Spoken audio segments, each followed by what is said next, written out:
Olá, ouvintes do canal e podcast Mesa de Debates. Aqui é Ulisses falando e nessa quinta-feira, 19 de outubro de 2023, aconteceu a abertura, o primeiro dia do 14º Congresso Nacional da CUT, a Central Única dos Trabalhadores. Essa central sindical está comemorando 40 anos de existência, nesse ano também, e nós do Mesa de Debates, então, estamos fazendo a cobertura desse evento e nesse primeiro dia a gente pegou aí umas expectativas iniciais com relação ao balanço, ao que se poderia esperar desse congresso e fiquem agora com as entrevistas que a gente conseguiu pegar. Eu tô aqui com a Sandra, escritora do livro Mulheres Negras Sim, e que também constrói o movimento Negra Sim em Santo André. Também é professora aí da rede estadual, da PUESP, que faz parte da CUT, né? E tá vendendo o livro aqui. E eu queria saber o seguinte, primeiro, qual o balanço que você tem, se você tem alguma noção, alguma expectativa para esse congresso, né? Estamos aqui no primeiro dia. Qual o caminho aí que você acha que seria mais adequado para esse congresso ajudar a luta da classe trabalhadora, das mulheres negras no Brasil, né? E também, se você quiser apresentar um pouquinho do seu trabalho aí e falar a importância de discutir a questão da mulher negra, ainda mais o encontro sindical, né? Fica à vontade. Bom, eu acho a importância de estarmos nesse espaço democrático, né, que é o espaço da luta sindical, da valorização principalmente da mulher negra trabalhadora, que foi muito impactada nessa questão da pandemia, sofre o preconceito, a gente sabe que a mulher negra está na base da pirâmide socioeconômica, ocupa poucos espaços de chefia, então é nesse espaço que a gente vai ter essa discussão para retomada e garantia de direitos. Então, fico muito feliz de nós estarmos nesse espaço de liberdade, de consciência e também com um lema que a CUT tem: chega de racismo na vida e no trabalho. Então, é muito importante termos empreendedoras, negros e negras aqui nesse espaço, né? E quanto ao livro, como eu disse para você, né, é o registro da história das mulheres negras, que foram as mais impactadas na pandemia, as primeiras a sofrer desemprego, a questão da renda, que foi ainda mais fragilizada na pandemia. As questões do serviço, foram os fechados, né? Tirando a questão do serviço doméstico, que até se tornou essencial, entre aspas, mas mesmo assim sem garantias. Então, eu estou no meu coletivo Negra Sim de Santo André e a gente teve que fazer um trabalho assistencial. Então, a gente nota que esses núcleos familiares, chefiados na sua maioria por mulheres negras solo, foram os mais impactados ainda mais pela pandemia, sem garantia de direitos, sem política pública, que agora está sendo retomada. Então é importante estar aqui nesse espaço de valorização, continuar lutando para que alguns direitos que a gente perdeu, infelizmente, sejam retomados, né? Tivemos que reabrir novas lutas, essa falácia, né, do mimimi, né, dizendo que a gente era vitimizado, e não, a gente tem que continuar nessa luta, luta, resistência e resiliência, pelo empoderamento das mulheres negras, das suas famílias e pelo bem viver. Obrigado. Eu estou aqui com o Vitor, diretor do Movimento Brasil Popular, e eu queria saber o seguinte: qual é a perspectiva que vocês estão tendo para esse congresso, para o avanço das lutas da classe trabalhadora? O que vocês acham que pode vir de bom aí, né, a partir desse congresso? E, para além disso, né, você que também foi professor e tal, quais são as bandeiras que você acha importante defender das áreas que você atuou mais diretamente, né, que vale trazer para a população? Então, a gente acha que esse congresso vai ser muito importante. Estamos num momento de reconstrução nacional do Brasil e dos vários desafios que a CUT tem debatido já, né? Apesar do congresso estar acontecendo agora, o seu processo já inicia antes, nos congressos estaduais, nos debates, nos ramos. E um dos temas que para nós é muito importante diz respeito ao desafio que está colocado de organizar o conjunto da classe trabalhadora. Então, a gente que constrói, né, os movimentos sociais tem essa tradição e estamos também se somando no fortalecimento da CUT. Esse debate de como que a CUT consegue ampliar a sua organização dos trabalhadores formais para além dos trabalhadores formais, dos trabalhadores informais no geral, esse é um dos temas muito centrais, né? Uma vez que hoje a classe trabalhadora ela majoritariamente não pode ser representada pelos sindicatos. Então esse é um tema que para nós é muito importante. Um outro tema também que diz respeito e que dialoga com o tema da educação é sobre o desafio do desenvolvimento nacional, da industrialização, da retomada da industrialização. Porque sem a gente conseguir resolver esse projeto de desenvolvimento, de industrialização nacional, nem os trabalhadores conseguem aumentar sua força de pressão, porque os sindicatos ficam mais frágeis, os trabalhadores estão em condições mais precárias, não conseguem fazer luta, mas o conjunto dos serviços públicos também sentem com isso. Então a educação, a saúde, sem ter um desenvolvimento industrial você não tem demanda de ciência e tecnologia, você não tem recurso para o serviço público. Então esse tema da industrialização, junto com os debates que estão na conjuntura aí sobre a reforma tributária, a taxação dos ricos, offshore e tudo mais, que é um tema que está no quente, e a CUT tem se posicionado, tem feito mobilizações, e da redução da taxa de juros, são outros elementos que são muito importantes para a gente. Beleza, valeu. Eu estou aqui com o Herbert, trabalhador que compõe o Sindicato Urbanitários do Piauí e também é da CUT do Piauí, né? E eu queria saber o seguinte: primeiro, como vocês do seu sindicato estão vendo esse congresso para a luta da esquerda brasileira, para a luta dos trabalhadores? Qual o caminho que vocês acham mais adequado, né, de talvez tirar resoluções daqui? E além desse balanço aí do primeiro dia do congresso, né, eu queria que você dissesse também se tem alguma pauta mais específica do seu sindicato que você acha importante a população ficar sabendo. Bem, o nosso congresso, o 14º Congresso da CUT Nacional, ela traz um lema importante que é luta, direitos e democracia. Esse é o ponto central do congresso e que transformam vidas, porque nos últimos 4 anos isso foi muito afetado, né, pela política implementada pelo governo passado, que atacou muitos trabalhadores. A gente teve uma pandemia, teve a ameaça da democracia que foi atacada, né, diante de um golpe. Então, esse é um momento muito oportuno para todos os trabalhadores, para a Central Única dos Trabalhadores, que é a maior da América Latina, essa oportunidade de reorganizar a sua classe trabalhadora. E eu acho, como você perguntou, o principal ponto é a questão também, de fato, da formação, pela base. Eu acho que a gente precisa reorganizar os trabalhadores. Os trabalhadores estão sendo afetados de muitas formas, né? Tá vindo muito forte a questão do incremento da tecnologia, né? Que está tendo desempregos. Tem ainda a classe de trabalhadores que, por exemplo, a gente não conseguiu chegar ainda até eles, que são os trabalhadores por aplicativo, tá? Os trabalhadores informais. Esses trabalhadores, nós não sabemos o que eles pensam, o que eles querem, quais são os desejos deles, quais são as coisas que estão afetando essa classe de trabalhadores. Então, nós pensamos que esta é uma oportunidade para que a gente possa estar alinhando o pensamento a nível nacional, né, dos dirigentes sindicais, para que a gente possa se posicionar para poder organizar a classe trabalhadora. No que diz respeito à minha classe dos urbanitários, nós temos 2 pautas importantíssimas para cá, para o Congresso, que é a questão da reestatização do Grupo Eletrobras, que foi privatizado no governo Bolsonaro, e também a questão do marco regulatório do saneamento, que está sendo afetado por conta das privatizações nos municípios com relação ao saneamento básico. Então, pontualmente, nós estamos trazendo esses 2 pontos para que a gente possa se reorganizar e fortalecer a luta dos trabalhadores. Fechou, obrigado. Eu estou aqui com o Eliseu, diretor do Sindicato dos Trabalhadores dos Correios de Goiás.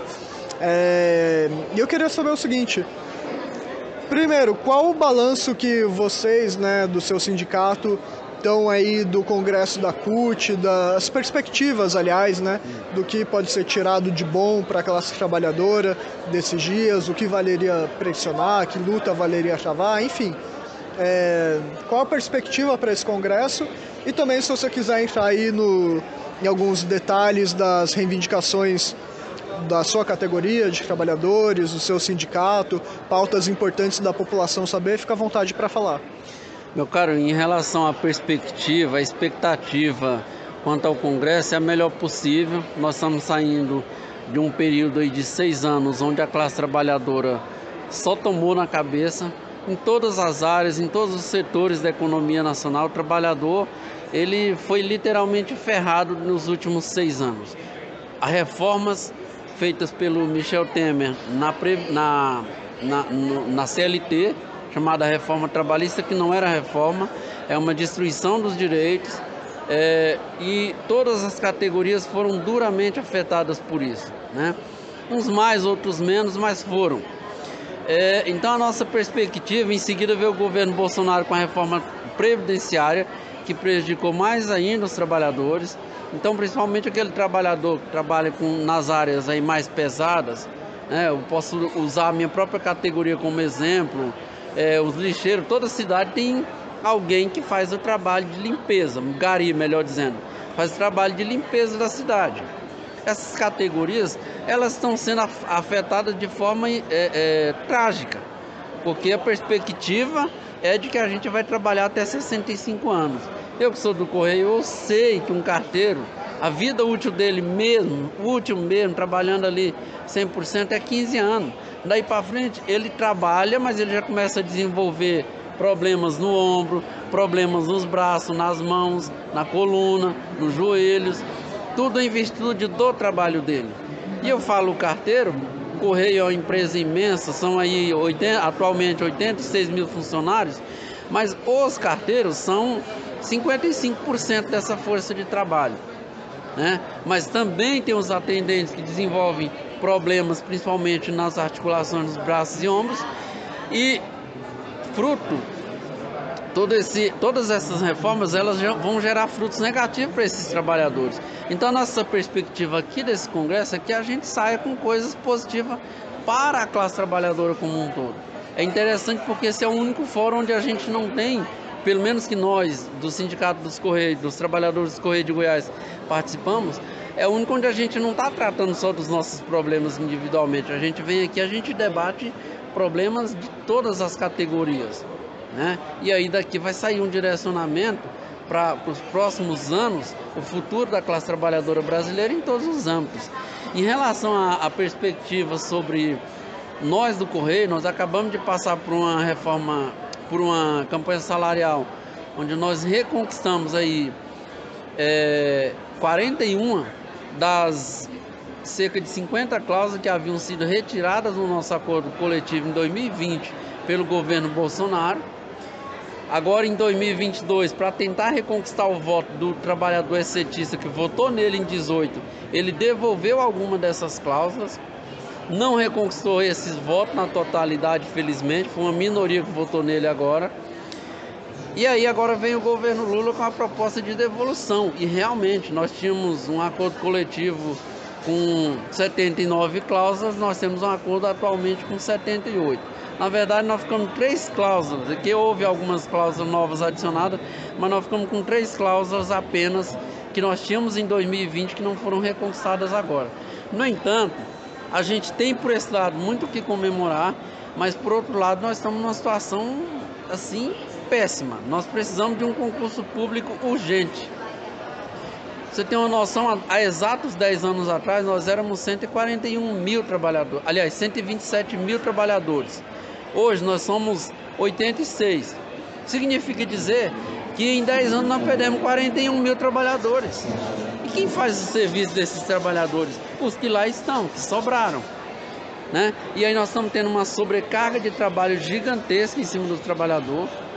O Correio fala que a gente atende a população em todos os municípios brasileiros, mas em muitas cidades do interior de alguns estados, cidades pequenas, isso já não é verdade. Por quê? Porque você não tem o Correio abrindo todos os dias. abre uma vez na semana. Isso para mim não é prestar serviço público para a população com a devida qualidade. Então, a empresa se comprometeu a fazer concurso público no ano que vem. No entendimento deles, 5.000 vagas, uma coisa assim, foram o que eles falaram lá, 5.500. No nosso entendimento, isso não atende a necessidade. Nós entendemos que hoje o concurso público do Correio tinha que ser no mínimo para 20.000 vagas. Aí sim você teria como repor as vagas, principalmente na área operacional, para voltar a atender a população com a qualidade que o Correio atendia anteriormente. Agora, essa é uma política de fortalecimento da empresa. Eles estão dizendo que vão trabalhar o fortalecimento dela. Durante os últimos 6 anos, nós tivemos uma política de destroçamento da empresa. A ideia era destruir. Que o Bolsonaro, na campanha de 18 mesmo, ele falava: Correio, se não vender, tem que ser extinto. Então a ideia era essa, acabar conosco através da inanição. Você vai só tirando funcionário, tirando, quem vai ficando não vai aguentando, vai pedindo para sair, né? Então, com a política do governo Lula de recuperação, a gente espera que a gente volte a ter o Correio público de qualidade que nós tínhamos até coisa de 10 anos, 11 anos atrás. Entendeu? É isso. Beleza, obrigado. Eu estou aqui com 2 membras do INCA, a Valéria, presidenta, eleita em maio, a Ana, coordenadora, e o INCA, que é uma instituição privada que é ligada à CGIL na Itália, que é equivalente à CUT, vamos dizer assim, né?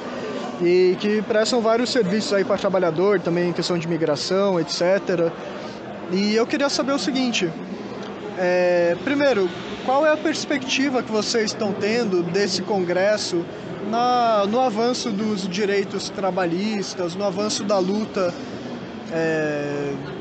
dos trabalhadores no geral no Brasil, e quais são pautas específicas que vocês acham interessante informar para quem está ouvindo com relação ao trabalho que vocês fazem e a importância dele? Esse congresso é muito importante, não só porque são 40 anos, mas também porque nós viemos de um momento muito importante que foi a eleição do presidente Lula, e este é um momento de reconstrução. Então, é um momento muito importante para encontrar os companheiros, pensar e planejar no futuro do Brasil que nós queremos reconstruir. Então, esta é a coisa mais importante desse momento, que é um momento também histórico. E o INCA é um instituto privado que oferece serviços de utilidade pública. Ele nasce da CGIU, que seria como a CUT, uma Central Única dos Trabalhadores. E nasce por uma necessidade de oferecer assistência não só aos trabalhadores, mas aos seus familiares, à população em geral e também aos migrantes. Então, nesse processo, o Patronado Inca da TGL, fez uma série de convenções com órgãos públicos italianos para prestar serviços de previdência, serviços de assistência, serviços de incidente de trabalho, sobre doença, saúde, sim, imigração. O INCA está presente em 4 continentes do mundo, e no Brasil nós temos 4 sedes, em São Paulo, no Rio, em Porto Alegre e em Minas Gerais. E o que o INCA, esse órgão italiano, pode oferecer para uma pessoa que vive no Brasil? É próprio isso, porque a relação entre o Brasil e a Itália é uma relação que vem de muitos e muitos anos e que começou com a imigração italiana, num período de muita dificuldade na Itália. Então, por existir uma série de italianos que tinham migrado aqui para o Brasil, o governo brasileiro, junto com o governo italiano, fizeram uma convenção internacional. Então, nós podemos oferecer assistência seja para os italianos que migraram aqui no Brasil, mas também por causa dessa convenção internacional e bilateral, podemos oferecer assistência também aos brasileiros que viveram por um período na Itália. E o nosso trabalho consiste a maior parte do nosso trabalho é centrada na questão previdencial. Mas não é só isso, nós fazemos também assistência, pedidos de assistência econômica e social, aposentadorias por invalidez e damos informações com relação à imigração, à inscrição ao AIRES, às pessoas que resolvem migrar aqui para o Brasil. E do mais, eu deixo a palavra à Ana, a nossa coordenadora, para ela explicar um pouquinho a mais nova novidade, que é de alguns dias, a convenção que nós fizemos. Boa tarde. Nós acabamos de firmar com o INSS um acordo de cooperação técnica e esse acordo daqui a algumas semanas vai estar operativo e vai nos permitir de oferecer um atendimento para todo cidadã que nos procurar nas questões previdenciárias, para a tramitação dos pedidos de aposentadoria, ampliando a rede de atendimento da própria autarquia. E nesse sentido é importante dizer que a nossa atividade nesse acordo de cooperação técnica é totalmente gratuita para o cidadão e basta nos procurar, solicitar um agendamento para atendimento em uma das nossas sedes e teremos toda a atenção e cuidado na tramitação dos processos na área previdenciária. Obrigado. Estou aqui com a Ângela de Jesus, diretora da FETAGRE do Pará, e eu queria saber o seguinte: primeiro, qual é a expectativa que vocês estão tendo de como vai ser esse congresso da CUT? Qual o caminho aí que vocês acham mais adequado ser tomado para avançar na luta da classe trabalhadora como um todo, né? E para além dessa questão mais geral do congresso da CUT, eu queria que você contasse um pouquinho das questões específicas que o FETAGRE do Pará está trazendo aqui, que você acha relevante a população saber. Olá, sou Ângela de Jesus, presidente da FETAGRE Pará, que é uma federação que congrega 142 sindicatos no estado do Pará, mas nós também aqui estamos um pouco com a representação da região norte. E a nossa perspectiva nesse congresso é discutir as questões mais urgentes da classe trabalhadora, né? Que também antigamente era o trabalho do futuro, agora é o futuro do trabalho. Isso para nós do campo, porque a gente vê cada vez mais a tecnologia avançando, então é uma das questões também que a gente traz enquanto federação, é discutir aqui a questão das tecnologias que estão colocadas para nós, né? Mas tudo envolve a questão da educação, da saúde, como é que a classe trabalhadora do campo acessa todas essas políticas públicas. Então é um debate que a gente vem para o Congresso da CUT Nacional também fazer essa questão da luta dos direitos, né? E principalmente a questão da democracia. A gente precisa ter democracia nos nossos territórios.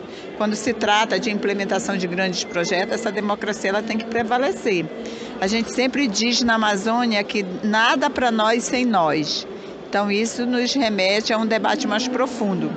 Então a gente vem também para esse congresso com essa perspectiva de discutir na questão da juventude, na questão das mulheres, né, que tem um papel muito importante no campo, como classe trabalhadora, né, homens e mulheres. Então a gente vem para este congresso para discutir também por dentro dos eixos aquilo que nos agonia, aquilo que nos aflige na Amazônia, que são os grandes projetos, que é a mineração ilegal, que é o desmatamento, que é as mudanças climáticas, já que a COP30 vai ser no Pará e tem todo um desafio colocado para nós, não só para a população do Pará, mas para a população do planeta, do Brasil e para toda a classe trabalhadora. Como é que a gente vai incidir nessa COP para estar discutindo as nossas pautas que envolvem a nossa vida do dia a dia, que é o clima, é a terra, é tudo, é a violência. Enfim, então a gente vem com essa perspectiva para este congresso. Beleza, obrigado.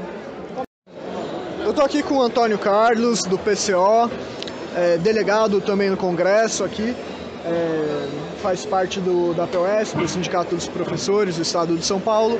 E eu queria saber o seguinte, primeiro, vocês do PCO estão com que expectativa para esse Congresso? Qual o caminho aí que vocês acham que seria mais adequado o Congresso tomar nas discussões, nas votações, para avançar a luta da classe trabalhadora no Brasil, né? E além desse balanço com o caminho de luta que vocês acham, que críticas vocês acham pertinentes colocar aqui para ajudar a CUT a melhorar? Olha, em primeiro lugar, queria destacar que nós da Corrente Sindical Causa Operária, nós entendemos que o Congresso precisaria se posicionar diante dos grandes acontecimentos que tem a ver com a situação política que está, num certo sentido, sendo transformada nesse momento em todo o mundo, né? Os acontecimentos da Palestina, com o verdadeiro levante, a rebelião do povo palestino contra a dominação imperialista, que se soma a outros acontecimentos também de grande importância, como o caso da luta do povo russo na Ucrânia, das transformações na África, né? Com a derrubada dos governos pró-coloniais naquela região. Tudo isso, né, apresenta aí um cenário de profundo enfraquecimento do imperialismo, com consequências muito profundas, como a gente não vê há décadas. Provavelmente nós estamos para vivenciar uma situação muito parecida com o que a gente teve na década de 80, que deu lugar à criação da CUT, né? E a CUT, por conta das limitações políticas e o próprio Congresso, não reflete, ao contrário do que acontecia na década de 80, em que o Congresso da CUT era um turbilhão da discussão política, da luta contra a ditadura, da crise internacional, que estava alimentada por uma série de fatores de menor monta do que está acontecendo agora, né? Quem caminhar aqui pelo Congresso, quem vê, não vai respirar esse ambiente. Está acontecendo um seminário internacional e o centro do seminário não é a necessidade, por exemplo, de uma grande mobilização no Brasil e em todo o mundo em favor da luta do povo palestino, que está sendo massacrado, né? Depois de 75 anos de martírio, né? E está apresentando, apesar disso, apesar dessa situação, uma perspectiva de vitória, né? Porque muita gente olha a situação de uma maneira muito derrotista apenas, mas tem que entender que o que acontece é também, por outro lado, uma demonstração muito clara, inequívoca, do enfraquecimento do imperialismo, né? E que é possível derrotar sim o Estado de Israel, assim como os Estados Unidos foi derrotado no Vietnã, como foi derrotado no Afeganistão, como está sendo derrotado na Ucrânia, né? E a CUT deveria ter uma posição muito clara. E nós achamos que a mesma coisa, uma posição independente da maior organização dos trabalhadores, ela é fundamental frente a outros problemas, né? Nesse momento que o governo Lula está muito acuado, está cercado pela pressão que recebe da direita, inclusive no interior do próprio governo, onde atuam uma série de setores que sabotam o governo, que são golpistas. Seria necessário que a Central Única dos Trabalhadores tenha uma posição que não se limite a aplaudir, né, as poucas coisas boas, que são muito poucas, que o governo vem fazendo, né, que o alcance é muito pequeno, e funciona inclusive como instrumento de pressionar, né, da mesma maneira que os banqueiros, a direita, a imprensa capitalista faz pressão à direita contra o governo. Seria necessário que a CUT pressionasse a esquerda, não fosse um órgão que ficasse simplesmente numa posição de apoiar o governo, mas que levantasse as reivindicações dos trabalhadores, a luta pela redução da jornada, a luta pelo aumento efetivo do salário, né? A luta contra os sabotadores do governo que não querem que o governo, por exemplo, explore o petróleo nacional, pela exploração de 100% do petróleo e pela reestatização da Petrobras. Quer dizer, levantasse uma pauta e um plano de mobilização, né, para pressionar o governo e a burguesia, né, no sentido da reivindicação dos trabalhadores. Vai ser essa a nossa participação no Congresso, mesmo com as limitações políticas e organizativas que o Congresso tem, né, por ser um Congresso minoritário, pouco representativo dos trabalhadores, diferentemente de outras épocas. Hoje tem apenas 25% dos sindicatos em condições de participar do Congresso, né? Tem que olhar que a ideia da CUT como uma representação dos sindicalizados, que acabou sendo imposta depois da criação combativa que a Central seja, precisa ser revista, porque hoje no Brasil só tem 9% de trabalhadores sindicalizados, o maior índice de toda a história, e para ter uma organização efetiva de luta da classe trabalhadora, é preciso ir muito além dos sindicatos, e muito mais além ainda dos sindicatos que estão em dia com a CUT. Né? Nós achamos que isso aí é uma limitação e que a CUT tem um papel fundamental, né? Que no ascenso das lutas na década de 80 foi preciso criar a CUT. Agora é preciso renovar a CUT, transformar a CUT e reaproximá-la, né, da luta dos trabalhadores para que ela cumpra o papel importante. É a única organização sindical no país que pode cumprir esse papel, que surgiu da luta dos trabalhadores e que pode ter essa iniciativa, diferentemente de todas as outras organizações que se dizem centrais. É isso. Beleza, valeu. Eu estou aqui com o Teseu, coordenador do Sindipetro Norte Fluminense, também da FUP, né? E eu queria saber o seguinte: primeiro, qual é a perspectiva que vocês têm desse congresso, do que pode ser tirado de bom, de avanço para a classe trabalhadora? E além dessa perspectiva aí do que vocês têm do congresso, quais que são os problemas dos petroleiros no geral, da FUP, da categoria de vocês, que você acha que é relevante fazer de informação para a população para reverter esse cenário? Primeiro agradecer a oportunidade de estar falando com vocês aqui. E a gente tem um cenário de reconstrução no Brasil, né? A gente passou por um período de muitos ataques nos últimos tempos. Em paralelo a isso, veio uma nova realidade de novas categorias, de novos trabalhadores, com novo formato de trabalho, né?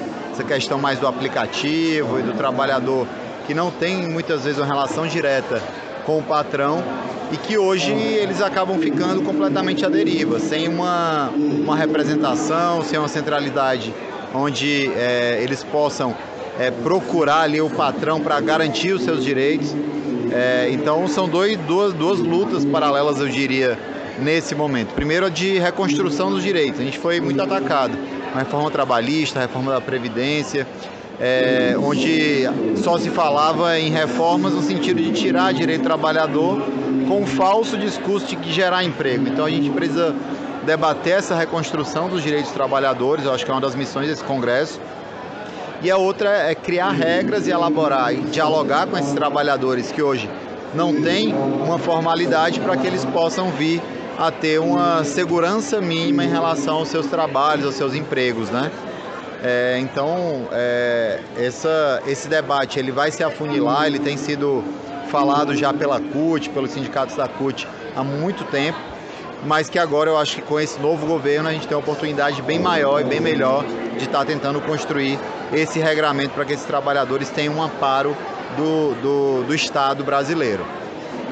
E já falando dos petroleiros, das petroleiras, né, categoria que hoje eu tenho a honra de estar representando na nossa federação, na FUP, e à frente do maior sindicato dos petroleiros da América Latina, o Sindipetro NF, é exatamente também na linha de reconstrução, naturalmente, numa realidade, eu diria, bem mais confortável, entre aspas, do que muitas categorias, mas temos desafios grandes, principalmente para os nossos aposentados, onde a gente tem visto os aposentados e os trabalhadores prestadores de serviço da Petrobras um ataque muito grande, né? Os trabalhadores da Petrobras, devido à nossa organização, a gente conseguiu fazer uma certa blindagem nesse último período. Estamos também tendo que reconstruir vários direitos que foram perdidos nos últimos anos mas os trabalhadores terceirizados passaram um nível de precariedade que sequer o plano de saúde eles tinham garantido ali na relação de trabalho com essas empresas que prestavam serviço para a Petrobras, enfim, para outras empresas grandes. E, além disso, os aposentados nossos, eles foram muito atacados com planos de equacionamento nos nossos planos de previdência dos petroleiros e das petroleiras, então temos debatido isso com muito afinco. E o plano de saúde também, a gente perdeu mais de 2.000 aposentados da Petrobras que não tiveram condição de pagar um plano de saúde porque foi aumentado e foi feita uma série de tabelas muito injustas. Então, eu diria que de uma forma mais macro é esse. E eu acho que o desafio a nível de Brasil, da classe petroleira, é a reconstrução da indústria naval e da industrialização. A gente passou por um momento de ataque, de privatizações, gerou vários monopólios regionais das privatizações que aconteceram, agora monopólios privados que não têm compromisso com aqueles locais, e a gente vai precisar também debater com muito afinco toda essa questão da reconstrução do setor petróleo como um todo, da indústria naval, que foi extremamente atacada. Então, conversa e dialoga diretamente com os metalúrgicos, a própria questão da educação, né? A gente sofreu um baque muito grande nesse desenvolvimento tecnológico, um corte de programas que a Petrobras patrocinava. Então, acho que a gente tem bons desafios para tocar, estamos esperançosos nesse novo período. Vimos que não vai ser tão fácil quanto a gente pensava, sabemos que não ia ser fácil, mas também não imaginávamos que ia ser tão difícil. Essa disputa que é feita no governo, ela se reflete para dentro também dos outros setores sociais, que a Petrobras não é diferente. A gente tem tido que disputar muitas coisas com o conservadorismo absurdo que foi criado nos últimos tempos. Beleza, obrigado. Eu estou aqui com o Vitor, diretor de Relações Intersindicais do DIEESE, e eu queria saber o seguinte: primeiro, vocês que estão aí expondo o trabalho de vocês, né? Qual que é a importância que vocês veem desse congresso da CUT? Qual é o potencial dele, o caminho que vocês acham que talvez valeria ele tomar para, de fato, avançar as questões da classe trabalhadora no Brasil, avançar contra os ataques do último período, né? E também, se quiser apresentar o DIEESE e fazer outras considerações aí sobre o trabalho de vocês, fica à vontade. Tá bem. Bom, o DIEESE é um departamento intersindical de estatística e estudos socioeconômicos. Foi criado pelo Movimento Sindical Brasileiro em 1955, então vai completar agora 68 anos de história, e ele tem entre as suas entidades sindicais associadas sindicatos, federações, confederações e todas as centrais sindicais, né? Então é uma entidade intersindical, plural, que reúne um conjunto do movimento sindical do Brasil e atua em 3 grandes áreas, né? A área de pesquisa, fazendo a pesquisa do índice de custo de vida, do preço da cesta básica nacional de alimentos, pesquisas do mercado de trabalho, emprego, desemprego, pesquisas sobre as negociações coletivas de trabalho, reajustes salariais, pisos salariais e acordos e convenções de trabalho, coletivo de trabalho em geral, e outras pesquisas temáticas também, né? Atua também na área de assessoria sindical, sobretudo aos processos de negociação coletiva, e na área de educação, né? Então nós temos hoje uma escola, que é uma faculdade de ciências do trabalho, com cursos de graduação, pós-graduação em economia e trabalho, e uma série de cursos de curta duração, né, que são os cursos de extensão, tratando de temas que estão na pauta, na agenda do movimento sindical brasileiro. E nós temos um grupo grande de entidades sindicais que são filiados à CUT, né, e também ao DIEESE, e, portanto, estamos aqui acompanhando de perto esse 14º Congresso Nacional da CUT, que se realiza num momento histórico muito importante, né? Então,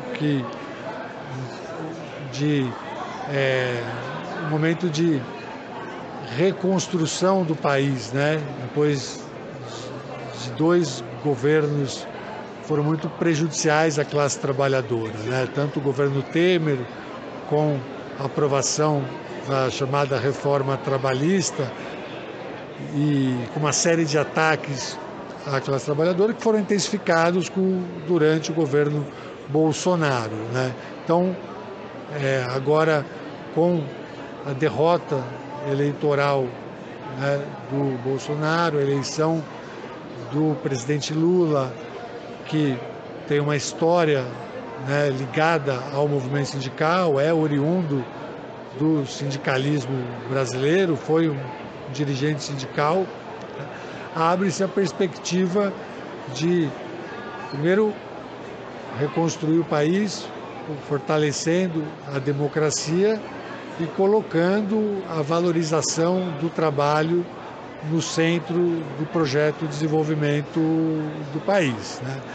Então, esse congresso ele tem essa tarefa, né, de pensar a organização dos trabalhadores, né? Então, como os trabalhadores vão se organizar para poder influir, interferir, né, tanto nas relações e condições de trabalho, né, dos locais de trabalho, nessa relação capital-trabalho mais direta, mas também influir na formulação de políticas públicas, né, que melhore a vida